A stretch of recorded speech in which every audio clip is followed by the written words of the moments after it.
Samajwadi party ने 2027 के चुनाव की तैयारियों को देखते हुए बड़ा कदम अब उठाया है। नमस्कार, मैं हूं ज़ेबा और आप देख रहे हैं द इंडिया लाइव। प्रदेश अध्यक्ष श्यामलाल पाल के निर्देश पर आगरा जिले और महानगर की सभी इकाइयों को भंग अब कर दिया गया है। इसमें जिला और महानगर कमेटियों के साथ साथ प्रकोष्ठों की इकाइयां भी शामिल हैं। सपा के इस फैसले को पार्टी की नई रणनीति से जोड़कर अब देखा जा रहा है। सपा की नई रणनीति से भारतीय जनता पार्टी भी अचरज में है। अब तक कई मौकों पर बीजेपी के नेता सपा की सांगठनिक नियुक्तियों को लेकर पीडीएफ फॉर्मूले पर सवाल उठाते आए हैं।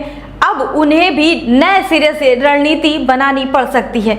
वही पार्टी अब नई कार्यकारिणी में पिछड़ा, दलित और अल्पसंख्यक वर्ग के कार्यकर्ताओं की भागीदारी को बढ़ाने जा रही है। पिछले कुछ सालों से सपा पीडीएफ वर्ग को साथ लेकर चल रही है। हाल ही में हुए लोकसभा चुनावों में भी पार्टी ने इस वर्ग को प्राथमिकता दी थी और इसका फायदा भी मिला था। अब पार्टी का फोकस 2027 के विधानसभा चुनाव पर है। माना यह जा रहा है कि सपा नेतृत्व संगठन को फिर से खड़ा कर इन वर्गों के कार्यकर्ताओं को अहम जिम्मेदारी देना चाहती है। समाजवादी पार्टी ने हमेशा पिछड़े, दलित और अल्पसंख्यक समाज को अपनी ताकत माना है।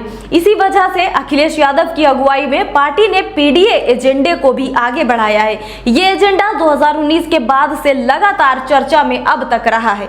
वही बात करेंगे 2022 के विधानसभा चुनाव में भी सपा ने पीडीए वर्ग को संगठन में जगह देकर उन्हें जोड़ने की कोशिश की थी। हालांकि तब पार्टी को उम्मीद के मुताबिक सफलता नहीं मिली थी, लेकिन इस बार पार्टी कोई कसर नहीं छोड़ना चाहती है और यही वजह है कि अखिलेश यादव खुद एक एक प्रतिक्रियाओं पर अब नजर रखे हुए हैं।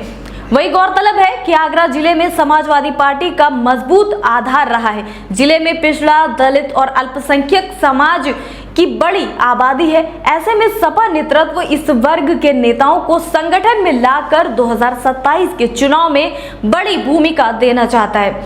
इसके अलावा पार्टी का मानना यह भी है कि युवाओं का जोश और नई सोच पार्टी को जमीनी स्तर पर मजबूत बनाएगी। फिलहाल नई कार्यकारिणी बनाने की प्रक्रिया शुरू हो चुकी है। पार्टी के वरिष्ठ नेता और स्थानीय कार्यकर्ताओं से लगातार चर्चाएं इस पर की जा रही हैं। जल्द ही जिला और महानगर की नई कार्यकारिणी की घोषणा की जाएगी। इससे पहले प्रदेश के कई अन्य जिलों में भी इकाइयां भंग की जा चुकी हैं। सपा का यह दावा है कि इस नए बदलाव से पार्टी को नई दिशा और नई ताकत मिल सकती है। खबर पर आपका क्या कहना है? कमेंट्स में अपनी राय जरूर बताइएगा। अभी के लिए इतना ही। अब देखते रहिए द इंडिया लाइव।